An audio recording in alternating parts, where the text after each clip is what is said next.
Hello everyone. आज हम लोग बजट के बारे में बात करेंगे, एनुअल फाइनेंशियल स्टेटमेंट के बारे में बात करेंगे, पब्लिक फाइनेंस के बारे में बात करेंगे। कुल मिलाकर के ये तो सब कुछ एक ही है। तो आज हम लोग बजट के बारे में बात करेंगे, यह कब और कैसे शुरू हुआ, यह कैसे प्रेजेंट किया जाता है। शुरू करते हैं आज का वीडियो। सबसे पहले जो मेन पॉइंट्स हैं उनके बारे में जान लेते हैं। Budget system was firstly introduced in India on 7th of April 1860। Budget की सबसे पहले जो शुरुआत हुई थी, जो सबसे पहले बजट पेश किया गया था, वो किया गया था इंडिया में 7 अप्रैल 1860 को। Budget speech was firstly delivered by James Wilson. जैसा कि आप लोग जानते हैं 1947 में इंडिपेंडेंस मिला, उससे पहले देश गुलाम था। तो ऑब्वियसली जो ये जेम्स विल्सन थे वो अंग्रेज था। First budget of independent India was presented by R K Chetty on 26 November 1947। आजाद भारत का पहला बजट जो पेश किया गया, पहला जो इंडियन थे वो थे आर के चेट्टी, जो कि 26 नवंबर 1947 को पहला बजट पेश किए आजाद भारत का। Financial year for the state and union government is 1 April to 31 March. अभी जो हम लोग का फाइनेंशियल ईयर चलता है for state government and union government और सेंट्रल गवर्नमेंट, सबके लिए है 1 अप्रैल से 31 मार्च।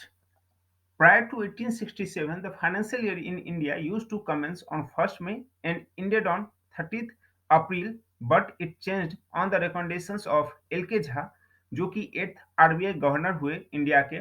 उनके कमिटी की अनुशंसा के आधार पर जो 1867 से पहले हमारा ये फाइनेंशियल ईयर हुआ करता था, वो हुआ करता था 1 मई से 30 अप्रैल, जिसे चेंज कर दिया गया और अब यह 1 अप्रैल से 30 मार्च है। Budget has been described in article 112 112 में of the Indian constitution as annual financial statement. Budget को आर्टिकल 112 में किस तरह से पेश किया गया है, डिस्क्राइब किया गया है, वो डिस्क्राइब किया गया है as annual financial statement. Railway budget was separated from general budget in the year 1924 on the recommendations of Acworth committee. Railway budget को जनरल बजट से अलग किया गया था 1924 में on the recommendation of Acworth committee, Acworth committee की अनुशंसा के आधार पर। From 2017, railway budget has been again merged with the general budget. 2017 से रेलवे बजट को फिर से जनरल बजट के साथ मर्ज कर दिया गया। Budget is presented each year on the first working day of February by the finance minister in parliament. Budget हमेशा जो पेश होता है वो पहला वर्किंग डे जो होता है फरवरी में, उस दिन पेश किया जाता है बाय द फाइनेंस मिनिस्टर, वित्त मंत्री के द्वारा पेश किया जाता है in parliament. Before one day of general budget, finance minister presents economic survey. General budget से एक दिन पहले फाइनेंस मिनिस्टर सदन में इकोनॉमिक सर्वे प्रेजेंट करते हैं। Morarji Desai presented the budget 8 times the most by any finance minister. एक फाइनेंस मिनिस्टर जिसने सबसे ज्यादा बार बजट पेश किया हो वो थे मोरारजी देसाई, जिन्होंने 8 बार सदन में बजट पेश किया था। Both Yashwant Sinha and Manmohan Singh have presented 5 union budgets in row. और यशवंत सिन्हा और मनमोहन सिंह दोनों ने 5 union budget in a row present किया। The 1965 and 66 budget contained the first disclosure scheme for black money। Black money के लिए जो पहला डिस्क्लोजर स्कीम आया था वह 1965-66 के बजट में आया था। R Venkataraman was the only finance minister who later became the president. R Venkataraman ही एक ऐसे वित्त मंत्री हुए जो बाद में चल करके प्रेसिडेंट, राष्ट्रपति बने। Jaswant Singh was finance minister for only 13 days for NDA government. Jaswant Singh केवल 13 दिन के लिए फाइनेंस मिनिस्टर बने फ्रॉम एनडीए गवर्नमेंट, जो कि सबसे कम टाइम के लिए बने थे, केवल 13 दिन के लिए। अंटिल द ईयर 2000, मतलब 2000 ईस्वी तक, the union budget was announced at 5 PM on the last working day of the month of February. 2000 ईस्वी तक 5 बजे शाम में, और वो भी फरवरी के अंतिम दिन में बजट अनाउंस किया जाता था, finance minister Yashwant Sinha change the ritual और tradition by announcing the 2001 union budget at 11 AM।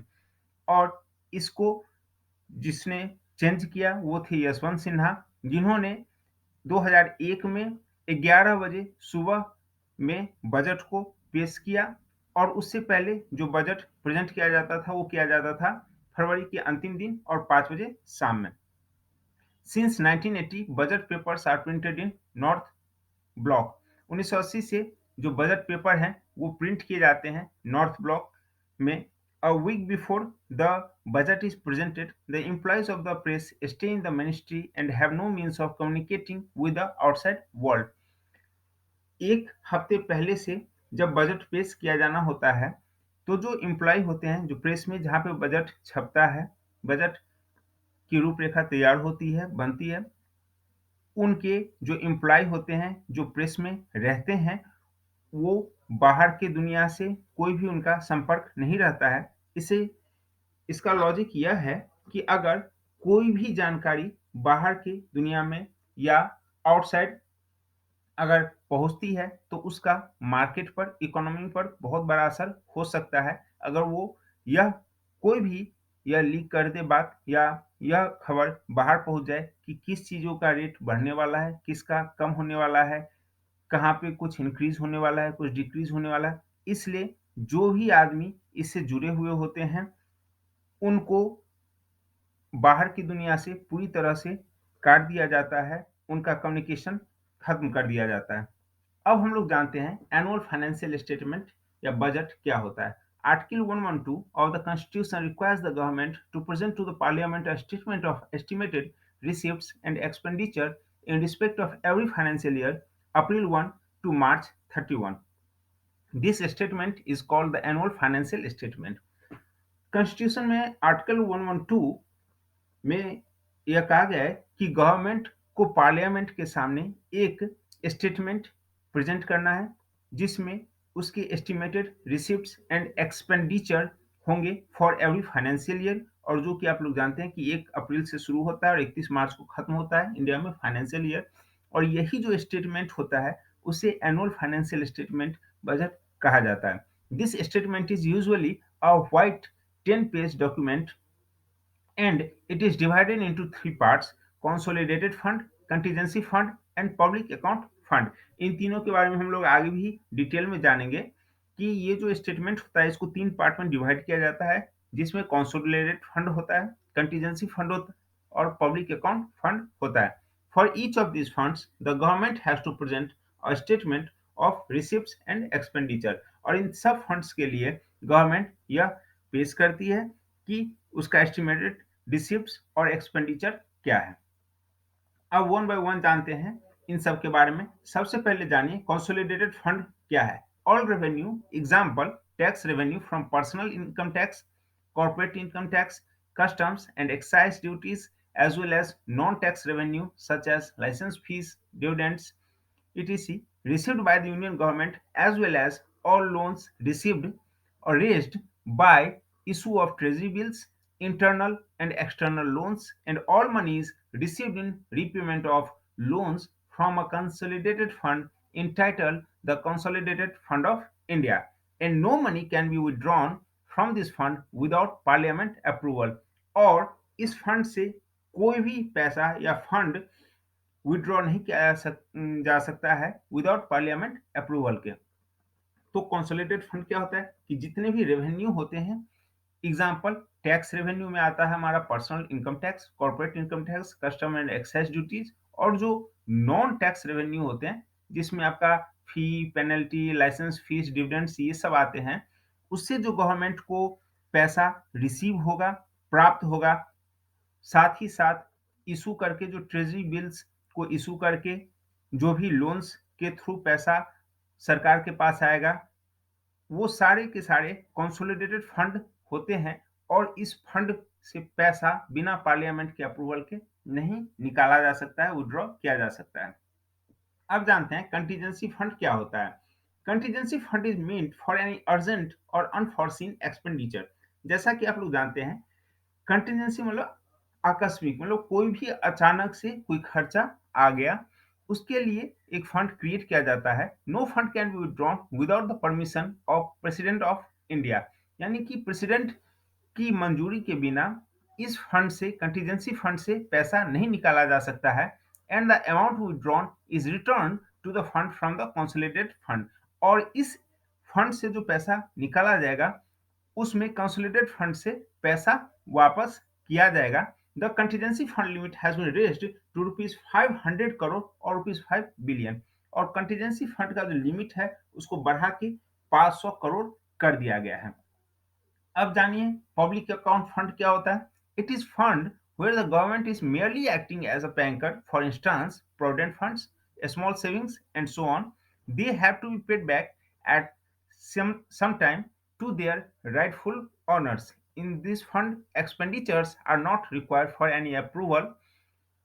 मतलब कि जो पब्लिक अकाउंट फंड होता है उसमें जो सरकार होता है वो केवल एक बैंकर की तरह काम करता है। जैसे प्रोविडेंट फंड, स्मॉल सेविंग्स, ये सब जो होते हैं इसमें लोग अपना पैसा डालते हैं for saving scheme, for tax saving purpose, और वो जब चाहे या जो भी नॉर्म्स हैं उसके हिसाब से अपना पैसा विड्रॉ कर सकते हैं और सरकार इसके लिए उनको रोक नहीं सकती है।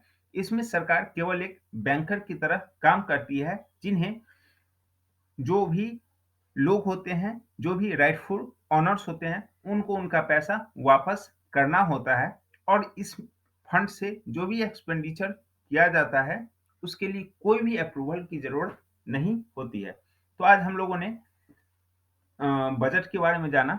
अभी इसके आगे और भी बहुत कुछ है बजट में, यह पहला पार्ट था। तो यहाँ पर यह पहला पार्ट खत्म होता है। चैनल को प्लीज सब्सक्राइब कीजिए और वीडियोस को देखिए। मिलते हैं अगले वीडियो में। Thank you.